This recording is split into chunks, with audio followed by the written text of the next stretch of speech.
किस चिंतन में डूबे हो युधिष्ठिर?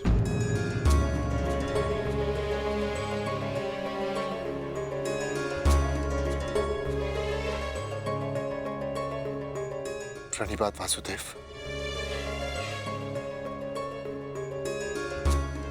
तुमने मेरे प्रश्न का उत्तर नहीं दिया युधिष्ठिर।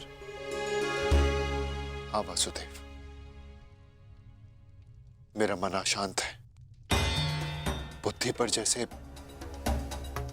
भ्रम की धूल सी जमी है। समझ में नहीं आ रहा है वासुदेव कि इस महायुद्ध से हमें क्या प्राप्त होगा। आश्चर्य, धर्मराज के मन में ऐसा असमंजस। वासुदेव, मैं आपसे निवेदन करता हूं कि मुझे धर्मराज कह के मत पुकारिए। इस धर्म युद्ध में बिखरे अधर्म की छींटें मुझ पर भी पड़ी हैं। मैं धर्मराज कहलाने योग्य नहीं हूं वासुदेव।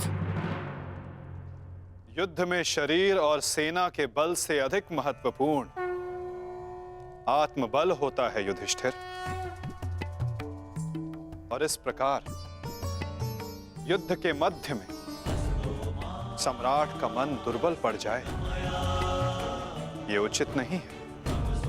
तुम ये मत भूलो युधिष्ठिर कि ये महायुद्ध केवल तुम्हारा नहीं है, ये संपूर्ण भारतवर्ष की उस प्रजा का भी है जो न्याय चाहती है, जो अधर्म से मुक्ति चाहती है, जो तुम्हें हस्तिनापुर का योग्य उत्तराधिकारी मानते हैं, जो तुम में भारत का योग्य सम्राट देखते हैं। इस युद्ध में तुम्हें सम्राट बनते देखने के लिए अनगिनत सैनिकों ने अपनी आंखें बंद कर ली युधिष्ठिर। और आज भी अनगिनत सैनिक सज्ज हैं अपना बलिदान देने के लिए। एक सम्राट का कर्तव्य है कि वो अपनी सेना, अपनी प्रजा का मार्गदर्शन करे, ना कि स्वयं दुविधा में फंस जाए।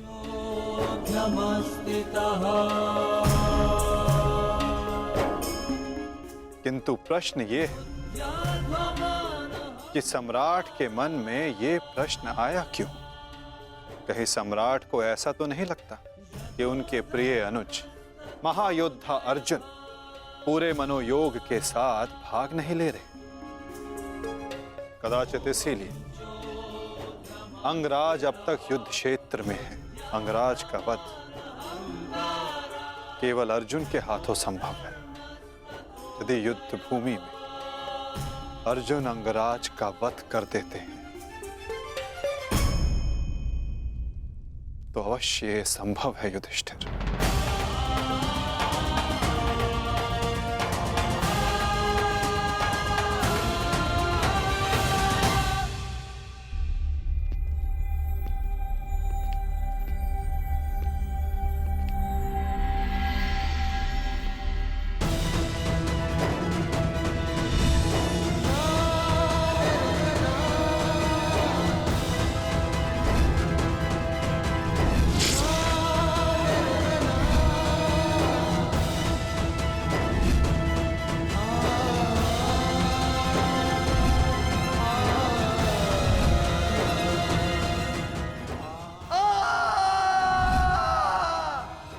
मैंने जीवन भर परिवर्तन के लिए संघर्ष किया, क्योंकि जब भी मैंने ऐसा किया तो मैंने लोगों की आंखों में आशा की किरण देखी।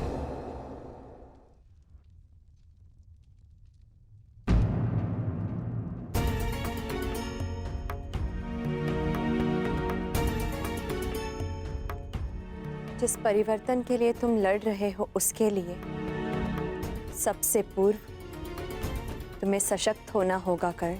कुछ समझ नहीं पा रहा हूं वृषाली। लगभग अपने सारे प्रिय खो चुका हूं। हमारी अगली पीढ़ी जिसके लिए मैंने परिवर्तन का स्वप्न देखा था वो तो बची ही नहीं। फिर इस परिवर्तन का क्या लाभ?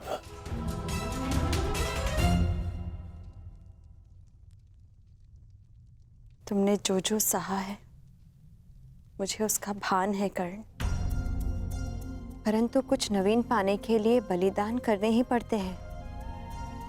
युद्ध में योद्धा वीर गति प्राप्त करता है ये भी जानते थे। धन की, प्राण की, अपनों की हानि होती है ये भी तुम जानते थे कर्ण। फिर आज ये उद्विग्नता क्यों? इस समय तुम कौरव सेना के सेनापति हो अंगराज, और तुम्हारी सेना को तुम्हारे मनोबल की आवश्यकता है। उन्हें एक सशक्त सेनापति चाहिए, ना कि एक टूटा हारा योद्धा। हम सबको तुम पे विश्वास है कर्ण, मुझे तुम पर विश्वास है। तुम ही हो कर्ण जो ये परिवर्तन ला सकते हो।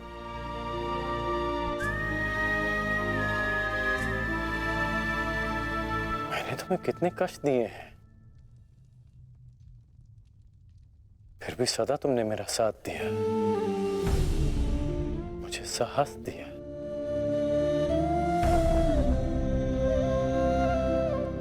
मैंने सदैव परिवर्तन चाहा है, उसमें विश्वास रखा है, पर आज स्वयं को संभाल नहीं पा रहा हूं मैं।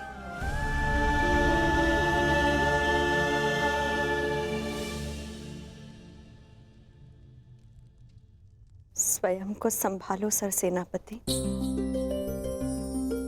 इस तरह टूटो मत, क्योंकि अगर तुम टूटे तो परिवर्तन का वो स्वप्न टूट जाएगा।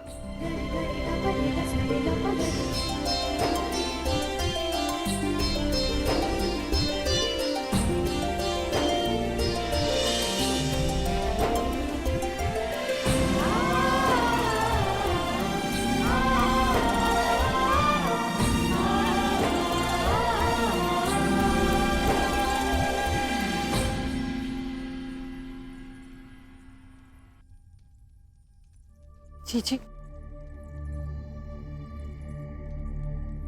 एकांत।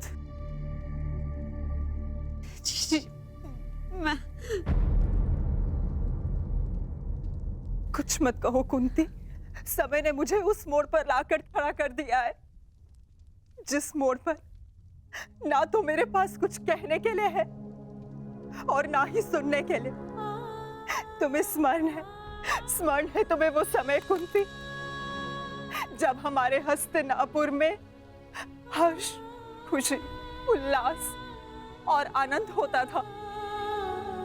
मुझे दंभ होता था कि मेरे कक्ष में 100 और तुम्हारे कक्ष में 5 दीपक हैं, परंतु आज मेरा ये कक्ष अंधकार में डूब गया है। एक एक करके इस अभागिन माता ने अपने 99 पुत्र खो दिए हैं। परमात्मा से 100 पुत्रों की माता होने का सौभाग्य पाकर भी आज मेरे दोनों हाथ खाली हैं। माता के आंसू तो अपने एक पुत्र के वियोग में सूख जाते हैं,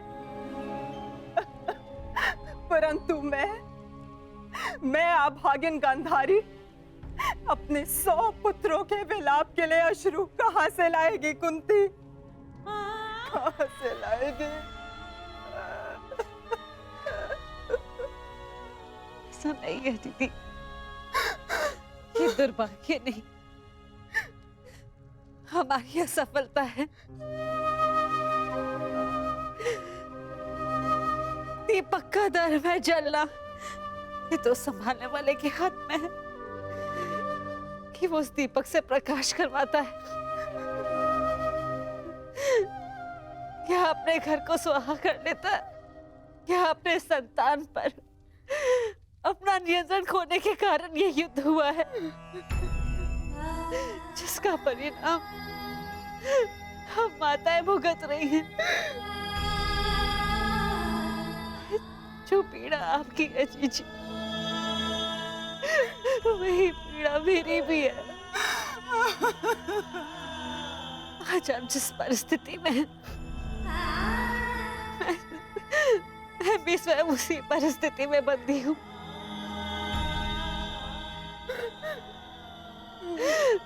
भाइयों को लड़ते देख कौन सी माता प्रश्न हो।